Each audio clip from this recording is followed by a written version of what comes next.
बस ये टेढ़े मेढ़े लोग। क्या इन्हें सुंदर पुरुष कहा जा सकता है? क्या तुम सबकी आंखें खराब हो गई हैं? जल्दी इन्हें लेकर जाओ। यहां रहकर मेरी नजरें खराब मत करो।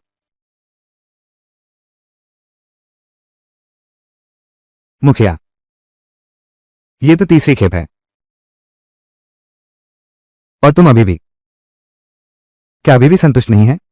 जी हाँ मुखिया, हमने तो आसपास के सैकड़ों मील के इलाके के सभी प्रतिष्ठित लोगों को वापस ला दिया है। देखिए, आप तो सीधे देख भी नहीं रहे। 3 साल पहले मैं बस एक 9 से 9 6 दिन काम करने वाला कर्मचारी। किसने सोचा था कि उसे भी समय यात्रा की लहर लग जाएगी। पूरी रात प्रोजेक्ट ठीक करते हुए अचानक आंखों के सामने अंधेरा छा गया और वह झड़ी पहाड़ियों वाले गांव की बन गई। मैं एक खिलता पुष्पित देवताओं जैसी सुंदर युवती मर्दों की दुनिया में आ गई। अपनी सुरक्षा के लिए मुझे एक जन्म चिन्ह बनाना पड़ा, अपनी अनोखी खूबसूरती छुपाने के लिए।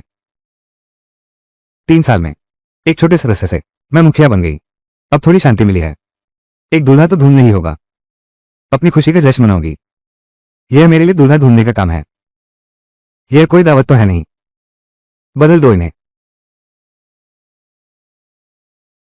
मुखिया, यह महाशय, ये तो किंगझाओ के मशहूर विद्वान हैं।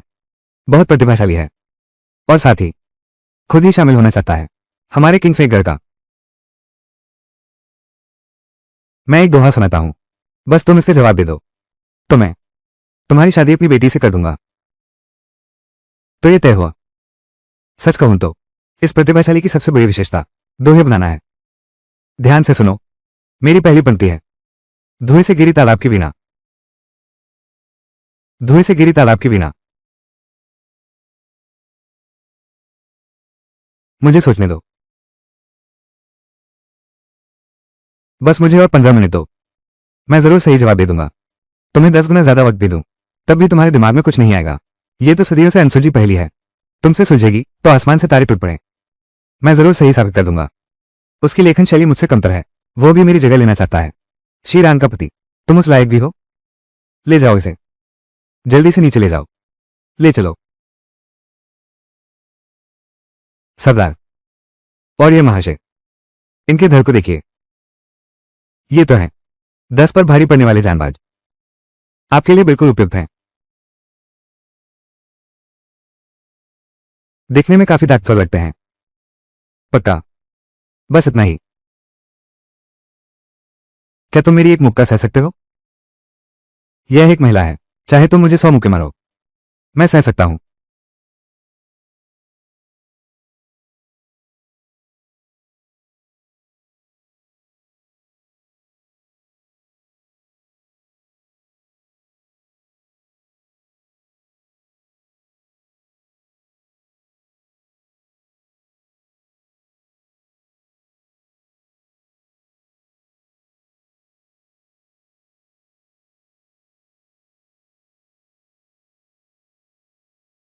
मैं ये कर सकता हूं।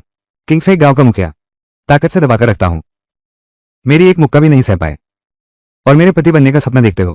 क्या बेकार चीज है।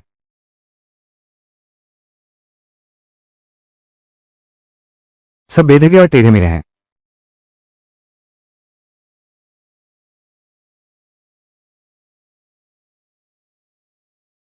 मेरा आदर्श पति आखिर कहाँ है? महाराज, अब और नहीं चला जाएगा। आगे ही किंगफिगर का इलाका शुरू हो जाता है। अगर आप बिना पहचान जाहिर किए यहां आए हैं और उनसे मिल गए तो बड़ी मुसीबत हो जाएगी। ये किंगफिगर, इसका दबदबा बहुत ज्यादा है। यहां तक कि स्थानीय अधिकारी भी इनका कुछ नहीं बिगाड़ पाते। सुनते हैं इस महिला डाकू सरदार के बारे में। इन दिनों वो अपने ठिकाने के लिए दूल्हे की तलाश में है। हर जगह से लोग पकड़ रही है। मेरे ही शासन में अब भी मौजूद हैं इस तरह के खूंखार डाकू। मैं जाकर मिलूंगा इस महिला डाकू से। महाराज, चलो पहले वापस चलते हैं। उन्होंने कई बार जल्दी की है। अभी आपकी सबसे बड़ी जिम्मेदारी यह है कि आप रानी चुने और पत्नियां लाएं ताकि राजवंश की वंशवृद्धि हो सके। मैं आम लोगों में से आपके लिए 30 सुयोग्य कन्याएं चुनी हैं। तुम जाकर देखो। नहीं देखूंगा। तुम एक देश के सम्राट हो, कोई रानी नहीं बनाओगे। शाही परिवार में पीढ़ियों से एक ही वंशज होता आया है। अगर कोई संतान नहीं हुई, तुम सचमुच चाहते हो क्या मुझे गुस्से से मार डालोगे? मैंने जब सिंहासन संभाला और स्वर्ग को प्रणाम किया तभी से देश की जनता के लिए प्रार्थना करता आया हूं। इस जन्म में मैं विरक्त रहूंगा, स्त्रियों से दूर रहूंगा। ये तो बिल्कुल बेतुका है। तुम इस राज्य के सम्राट हो। तुम सचमुच मुझे चित कर दोगे, है या नहीं? जो भी हो, चाहे तुम मानो या न मानो, ये 300 राजकुमारियां तुम्हें ही मिलेंगी।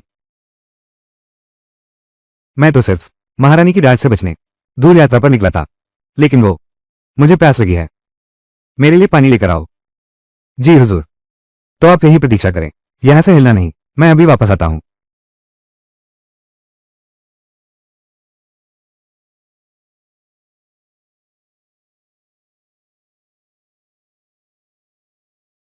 तुम लोग कौन हो? इसे देखो तो, कितना सुंदर चेहरा है। उसकी शक्ल सूरत बहुत खूबसूरत है। मुखिया को जरूर पसंद आएगी।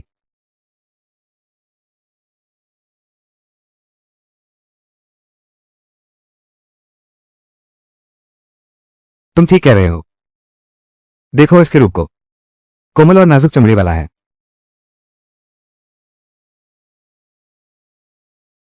लाओ किसी को, इसे पकड़कर वापस ले चलो। तुम लोग क्या कर रहे हो?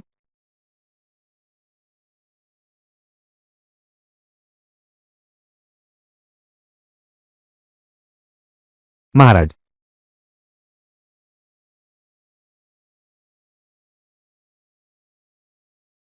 बड़ी मुसीबत है। क्या ये चिंगफे गए नहीं है?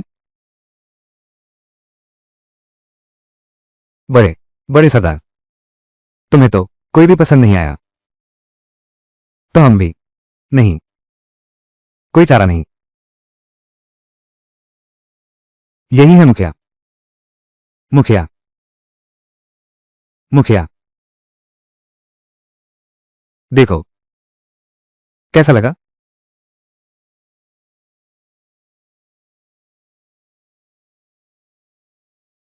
रुको जरा, बस यही सही रहेगा।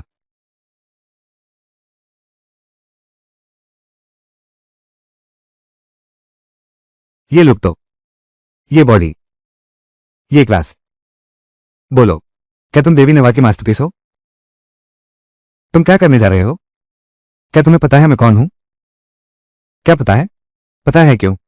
तुम इतने खूबसूरत हो। भगवान ने मेरे साथ सचमुच बड़ा उपकार किया है कि मेरे पास इतना सुंदर पुरुष भेज दिया। तुम क्या बकवास बोल रहे हो? क्या ये संभव है? तुम ही हो किंगफे गांव की महिला डाकू सरदार। तुमने मेरा नाम भी सुना है, तो और भी अच्छा है। मैं इस गांव की मालिक, एक पति की तलाश में हूं, और तुम ठीक समय पर आ गए। लगता है ये भाग्य का खेल है। हमारी मुलाकात हो गई। बेहुदा बातें मत करो, महाराज।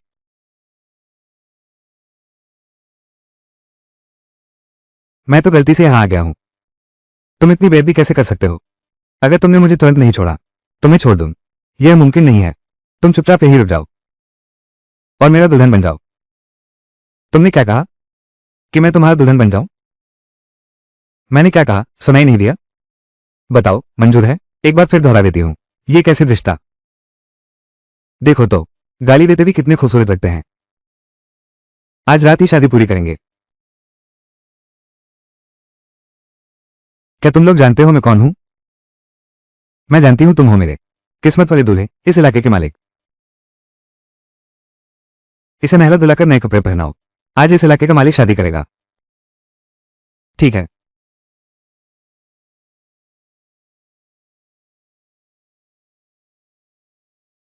तुम एक औरत हो, फिर क्यों कर रही हो ऐसा जबरदस्ती का काम? औरत की 3 आज्ञाओं और 4 गुणों का क्या हुआ? मैं एक डाकू हूं, लेकिन मैं भी 3 आज्ञाएं और 4 गुण मानती हूं। मैं कभी तर्क नहीं सुनती, कभी नुकसान नहीं उठाना, कभी शांत नहीं बैठना। न मार सकते, न डांट सकते, न कह सकते, न छेड़ सकते। ये बकवास कहां से आई? यह मेरी शिव खानदान की बकवास है। ये सच्चाई है। तुम, सरदार, इस आदमी की पृष्ठभूमि अज्ञात है, और उसकी पोशाक भी आम लोगों जैसी नहीं है। पहले पूरी जांच कर ले। क्या जांच करनी है? बस खूबसूरत चेहरा काफी है, बाकी कुछ मायने नहीं रखता। किनले, आज पूरे गांव में भोज का आयोजन है। आज रात दादी साहब नई दुल्हन को अपने कमरे में बुलाएंगी। ठीक है।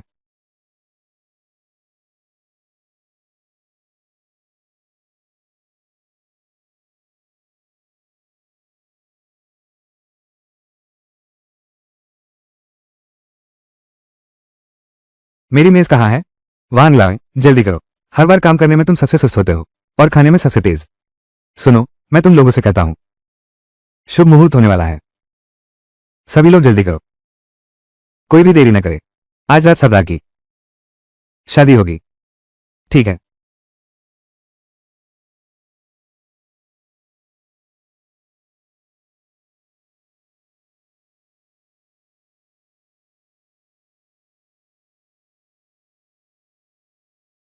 शुभ मुहूर्त आ गया है। अब विवाह समारोह शुरू करो। अब देवताओं और धरती को प्रणाम करो। आज हालात ऐसे हैं कि शक्तिशाली भी कमजोर के सामने झुक रहा है। तुम्हारी हिम्मत कैसे हुई? अब अपने बुजुर्गों को प्रणाम करो।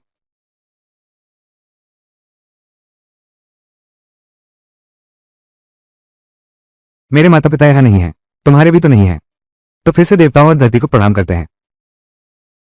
एक बार और प्रणाम। तुम्हारी हिम्मत कैसे हुई मुझे ऐसा काम करने के लिए कहने की? जब मैं यहां से जाऊंगा तो मैं जरूर दूल्हा दुल्हन एक दूसरे को प्रणाम करें। अब वर वधू ने एक दूसरे को प्रणाम किया।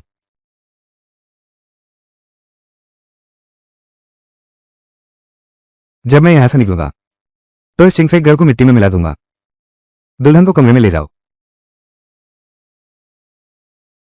तुम लोग क्या कर रहे हो? तुम लोगों को क्या हुआ है? बिना किसी देरी के दोस्तों, खूब खाओ पियो और मजे करो।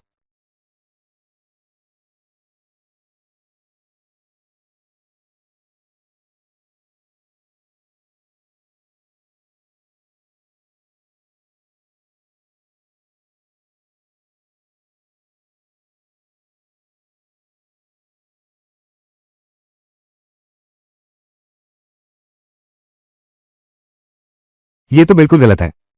ये डैकिंग। तुम्हारी हिम्मत कैसे हुई मेरे शरीर पर कब्जा करने की? सच में बहुत गुस्सा आ रहा है। मैं अभी इसकी सहन करता हूं। जब मैं इन डाकुओं के अड्डे से निकलकर महल पहुंचूंगा तो खुद सेना लेकर आऊंगा और इस पूरी हवा वाले गांव को रौंद डालूंगा। तुम्हें जितना दुख सहना पड़ा है उसका बदला आज की इस अपमानजनक स्थिति से लेकर रहूंगा।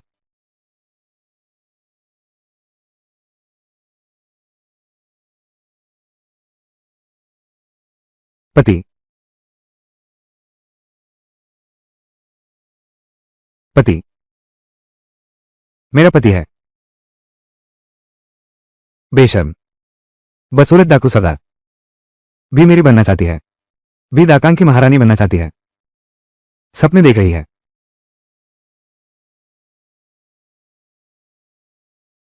वो सचमुच सपने देख रही है।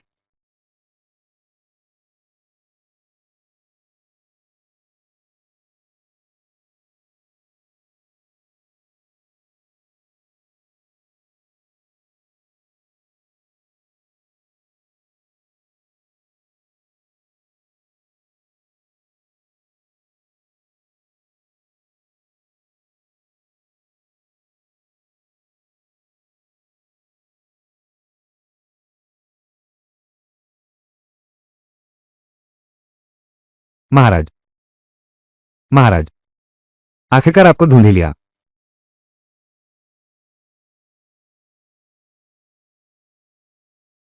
कल आप पानी की तलाश में गए थे, आपको इतनी देर कैसे लग गई? आसपास कोई पानी का स्रोत नहीं था, इसलिए मैं कुछ दूर निकल गया। लौटकर देखा तो महाराज नहीं मिले। मेरा दिल बेचैन हो रहा है। मैं बहुत घबरा गया हूं। मैंने सोचा यह जरूर वही किंगफेक गांव वाले हैं जिन्होंने महाराज को अगवा कर लिया। लेकिन कल रात लगता है कुछ बड़ी घटना हुई थी। पहरा बहुत सख्त था। मैं तो अंदर जा ही नहीं सकता।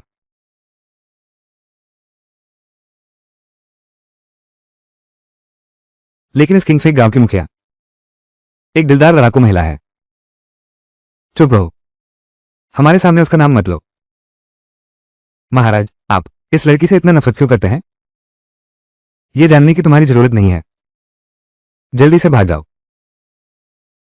महाराज, आपके गले पर लाल निशान है। आपको गलतफहमी हुई है। यह गलत नहीं है, यह है।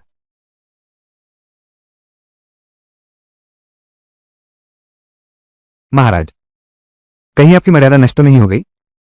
तुम बकवास क्या बोल रहे हो? सुनने में आया है ये लुटेरन औरत लोगों को पकड़ती फिरती है दूल्हे की तलाश में। शायद आपको जबरन उठा लिया गया है। अगर तुम पानी ढूंढने में इतनी देर में लगाते तो मैं कभी नहीं इतनी अपमानजनक स्थिति में फंसता। ठीक कहा था मेरा।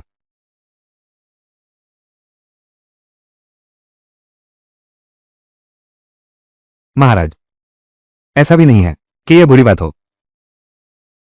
आज तुम इतने क्यों बोल रहे हो? मेरा मतलब है, वो डाकू स्त्री बहुत दुष्ट है। जब मैं राजधानी लौटूंगा तो सेना बुलवाऊंगा, फिर उससे हिसाब करूंगा। हाँ।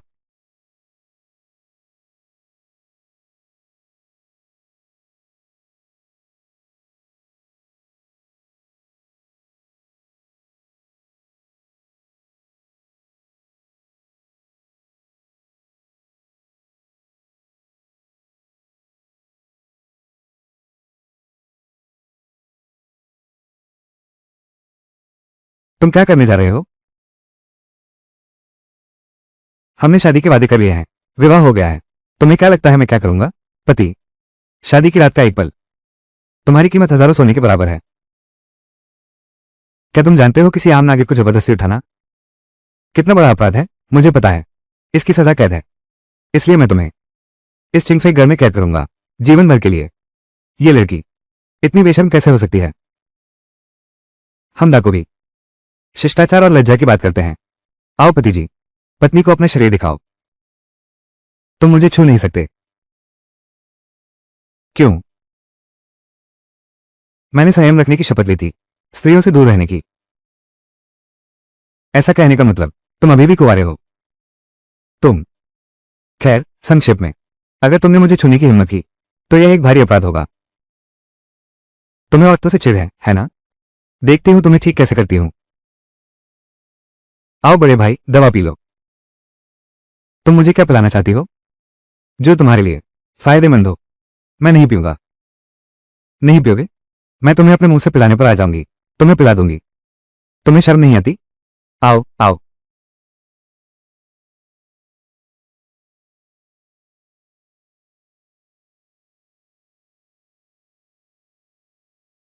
अब असली काम शुरू करते हैं। क्या मैं तुम्हारे कपड़े उतारूं या तुम खुद उतारोगे? मैं तुम्हें पहले ही बता चुकी हूं, अगर तुमने मुझे छूने की हिम्मत की, शर्म भी आ रही है, तो फिर पत्नी ही पति के कपड़े बदलवाएगी। तुम मुझे हाथ नहीं लगा सकते। क्या तुम मेरी असली पहचान जानते हो? क्या है वो? तुम्हारी सिर्फ एक ही पहचान है, वो है मेरे इस ठिकाने के दामाद। मैं महान कांग सम्राट हूं। तुमने मुझे क्या पिलाया है? मेरा पूरा शरीर क्यों जल रहा है? मेरे हाथ पैरों में ताकत नहीं बची, मेरी चेतना मंद पड़ती जा रही है। बस थोड़ी सी शयन कक्ष के लिए सहायक औषधि। नहीं तो तुम इतने आज्ञाकारी कैसे हो गए? तुम,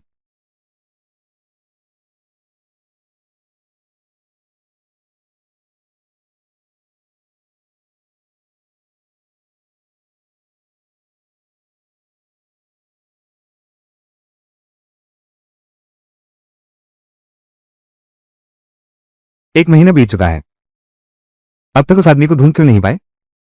क्या तुम सब बेकार हो? मुखिया, हमने पहले ही आसपास के सैकड़ों मील तक छान मारा है। पहाड़ी गांव के सभी भाई बाहर खोजने के लिए भेज दिए गए हैं, लेकिन फिर भी कोई सुराग नहीं मिला। मैं, मुझे पता है। तुम्हें क्या पता चला? क्या यह वही है? उसने गांव के मुखिया को देख लिया था। मुझे मुखिया साहब भी दिखाई दिए, उनके चेहरे पर वह जन्म चिन्ह देखकर भाग गया। ये सब बकवास है। हमारे मुखिया साहब तो स्वर्ग की अप्सरा जैसे सुंदर हैं, उन्हें पसंद नहीं आई तो वो अंधा है। बाप रे, अगर पहले से पता होता तो यह निशान मिटा देती, लेकिन अब तो वो भाग चुका है। अब कुछ कहने का कोई फायदा नहीं। तुम लोग आगे बढ़ो।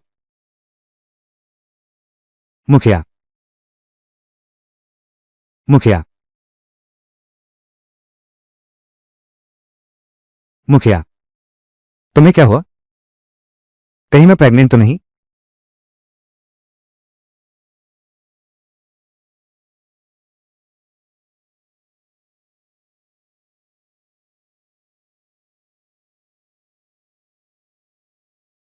कैसे? कैसा है? मुखिया जी, बधाई हो। ये प्रेगनेंसी की नब्ज है। आप प्रेग्नेंट हैं। मैं गर्भवती हूँ। हाँ। बधाई हो। गर्भ। उसके पेट में बच्चा है। हमारे किंग फेगर को आने वाली पीढ़ी, वंश को आगे बढ़ाने वाला मिल गया है। इस बार तो लग गया। ये तो बहुत आसान हो गया। क्या मैं वाकई इतनी उर्वरा हूं? मुखिया, हम जरूर उस आदमी को। दामाद। दामाद को ढूंढ कर लाएंगे। ढूंढने की जरूरत नहीं है। मेरा तो बच्चा हो गया है। अब मर्द की क्या जरूरत? सच में बिल्कुल नहीं ढूंढना। वो बेवफा आदमी जहां जाना चाहे जाए। मेरे पास तो मेरा बच्चा है। मां, मुझे जाने दो। डाकुओं को सफाया करके मैं वापस आ जाऊंगा। ये कैसा समय है? तुम्हें अभी भी डाकुओं से लड़ने की बात सूझ रही है? क्या तुम्हें पता है राजकुमार की दरबारियों को अपनी तरफ मिला रहा है, जनता में अफवाहें फैला रहा है, राजवंश में उत्तराधिकारी न होने का बहाना बना रहा है। वो हमेशा उपद्रव मचाती रहती है। अगर तुम्हारी शादी नहीं हुई और बच्चा नहीं हुआ तो शायद तुम राजगद्दी भी नहीं संभाल पाओगे। मां, आप तो जानती हैं मैं संतान पैदा करने में असमर्थ हूं। तुम औरतों के पास जाते ही नहीं, संतान कहां से आएगी? जब मैं डाकुओं का सफाया करके लौटूंगा तब तुम राजधानी में ही रहोगे। ये तुम्हारे सिंहासन के लिए है, देश और समाज की भलाई के लिए। मैं शाही माता यहीं बैठकर तुम्हें देखती रहूंगी। तुम कहीं नहीं जा सकते।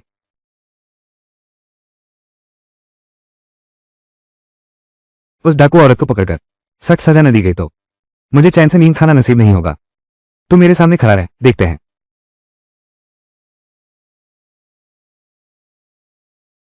बच्चा आने वाला है। कितना दर्द हो रहा है मुझे। किसी ने बताया भी नहीं था कि बच्चा जन्ना इतना पीड़ादायक होता है।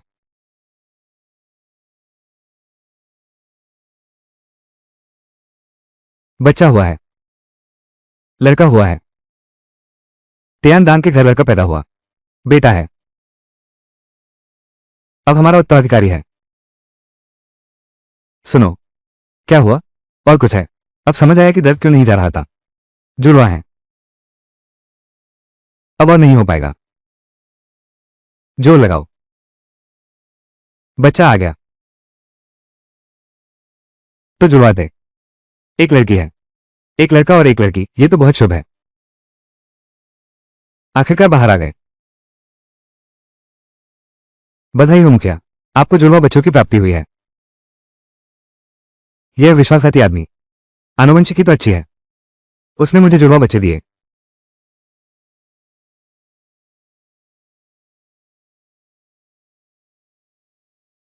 मां ने कहा था जंगल का नियम केवल हिंसा नहीं है, ये दुनिया रिश्तों और संस्कारों से चलती है। सिर्फ डाकू बंदर, अगर तुम्हें सिर्फ मार काट आती है तो तुम्हारा भविष्य अंधकार में है। सबसे जरूरी बात यह है कि तुम्हें पढ़ना लिखना सीखना चाहिए ताकि तर्क और नैतिकता समझ सको। सब मेरी बात ध्यान से सुनो। हम डाकू हैं। हमारा नियम ताकत से दबाने का है। मेरे अधीन बेकार लोगों की कोई जगह नहीं। सब समझ गए? समझ गए। पिछला पाठ याद करो। मैंने तुम्हें जो कविताएं सिखाई थी, क्या सब याद हो गई? हाँ, याद हो गई। तीसरे मालिक, तुम सबके सामने सुनाओ इसे। मैं। हो रही धूप में किसान। दोपहर के समय पसीना आ रहा है। ठीक है, अब याद मत करो, बैठ जाओ। जी। छोटी मालकिन, हम भले ही डाकू हैं लेकिन आम लोगों पर जुल्म नहीं कर सकते। आम लोगों की मुश्किलों को समझना जरूरी है। कहते हैं जिसे जनता का समर्थन मिल जाए उसे दुनिया मिल जाती है, और डाकू बनने का भी यही सिद्धांत है। हर मामले में तर्क से ही दूसरों को मनाना चाहिए। सब समझ गए? समझ गए। हाँ, समझ गए। श्वांगशा गैंग के पास चलते हैं। हमेशा से एक दूसरे के मामलों में दखल नहीं देते थे, लेकिन कल ही दो तलवारों वाले गिरोह के लोगों ने हमारे एक साथी को जख्मी कर दिया। ये बात मेरी मां सहन कर सकती है, मैं नहीं सह सकता। तुम लोग बताओ, अब क्या करें? उन्हें वापस मारो। भाइयों, मेरे साथ चलो, दो तलवारों वाली गैंग को खत्म कर दो। ठीक है, चलते हैं।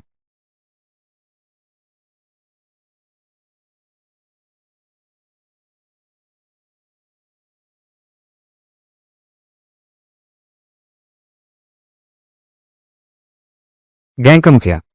पिछले 2 सालों में हमारे ग्रीन विंड माउंटेन डर का इलाका कई गुना बढ़ गया है और हमारे लोग भी बहुत बढ़ गए हैं। अब हम बन चुके हैं डाकान के सबसे बड़े डाकू। सच कहा। हालांकि ये डाकू थे, लेकिन आम लोगों की नजर में इनकी छवि बहुत अच्छी थी। ये सब इस छोटी मालकिन की कृपा है। ये दोनों तो बहुत खास हैं। हमारा गांव ग्रीनविंड बिल्कुल चरम पर है। हाँ, सही कहा। दोनों युवा मालिक ये तो सचमुच डाकू बनने के लिए एकदम उपयुक्त हैं। कुछ गड़बड़ है, कुछ बहुत गड़बड़ है। क्या हुआ मुखिया, क्या गड़बड़ है? मैं तो एक डाकू हूं, ये तो ठीक है, लेकिन मेरे बच्चे कभी नहीं इस पहाड़ पर डाकू नहीं बन सकते।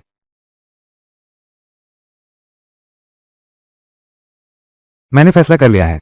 मैं जिशिया और रूही को अपने साथ ले जाऊंगा। घर छोड़कर जा रहा है।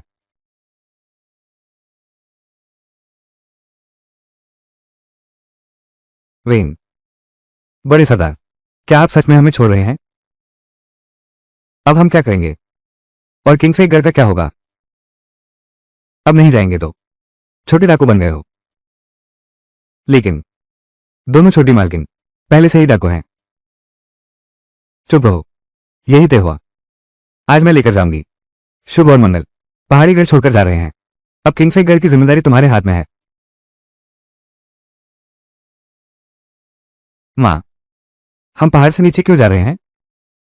क्या हुआ? क्या तुम इस पहाड़ पर हमेशा रहना चाहते हो? पहाड़ पर अभी भी बहुत से लोग बचे हैं। वे पढ़ना लिखना नहीं जानते। मैं उन्हें पढ़ना लिखना सिखाऊंगी। शहर जाकर भी पढ़ा सकती हूँ। माँ तुम्हारे लिए एक स्कूल खोल देगी। तुम पढ़ाने वाले गुरुजी बन जाओगे। मगर मैं यहीं रुकना चाहती हूँ। नीचे उतरना ही ठीक है। मैं तो बहुत दिन से शहर जाना चाहती थी। तुम्हें तो नीचे उतरना अच्छा लगेगा ही। तुम हर जगह तान डराते हो। तो माँ, हमें कहाँ ले जा रही हो? राजधानी। राजधानी? क्या माँ, हमें पिताजी से मिलवाने ले जा रही हो? नहीं, तुम्हारे पिता का तो पता ही नहीं कहाँ है। बस यह मान लो कि वो है ही नहीं। मैं ऐसा नहीं चाहती। भैया, इतने सालों से माँ अकेली है। क्या तुम भी माँ के लिए एक पति ढूंढना नहीं चाहते? हाँ, माँ अकेले बहुत मेहनत करती हैं।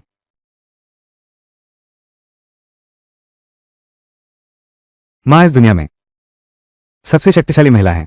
पुरुष तलाशना तो निश्चित रूप से सबसे शक्तिशाली पुरुष ही चाहिए। क्या तुम्हारा मतलब सम्राट से है? सही है, सिर्फ सम्राट ही माँ के लायक है, हमारे पिता बनने के काबिल। तो इसका मतलब राजधानी जाना ही सही रहेगा। हाँ, तो चलो राजधानी चलते हैं। माँ के लिए एक पति ढूंढना है और हमारे लिए भी एक पिता चाहिए। तुम दोनों शैतान बच्चे, जल्दी करो, आ रहा हूं।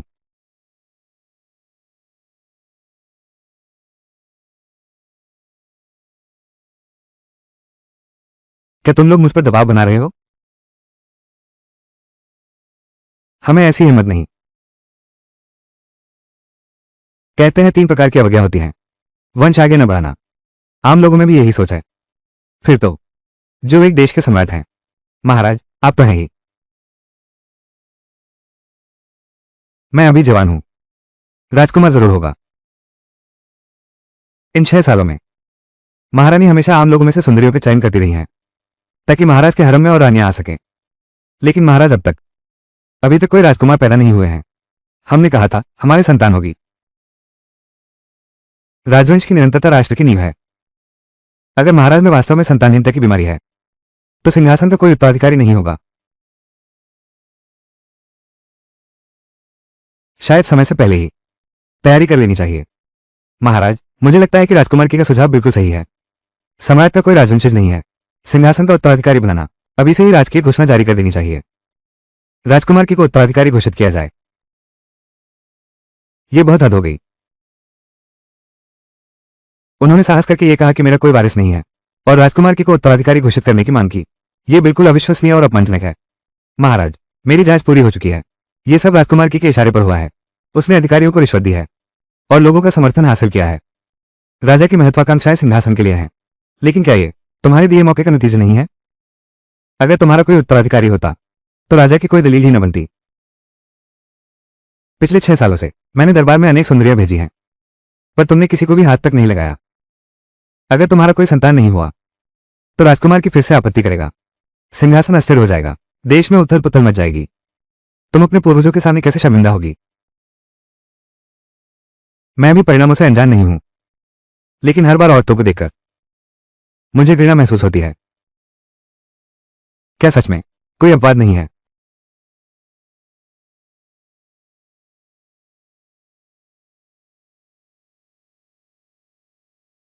अपवाद हो भी तो क्या फायदा? मुझे संतानहीनता की बीमारी है, संतान नहीं होगी तो तुम ये साम्राज्य राजकुमार की को सौंप दो, देखते हैं तुम्हारा मुंह कैसे दिखेगा। पूर्वजों से मिलने जा रहा हूं।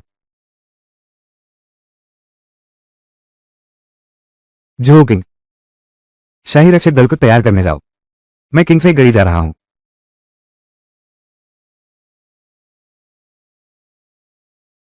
अरे कोई है? मेरे आदेश से इस पहाड़ी गढ़ को चारों ओर से घेर लो, किसी को भी भागने न दो। अगर किसी ने विरोध किया, महाराज,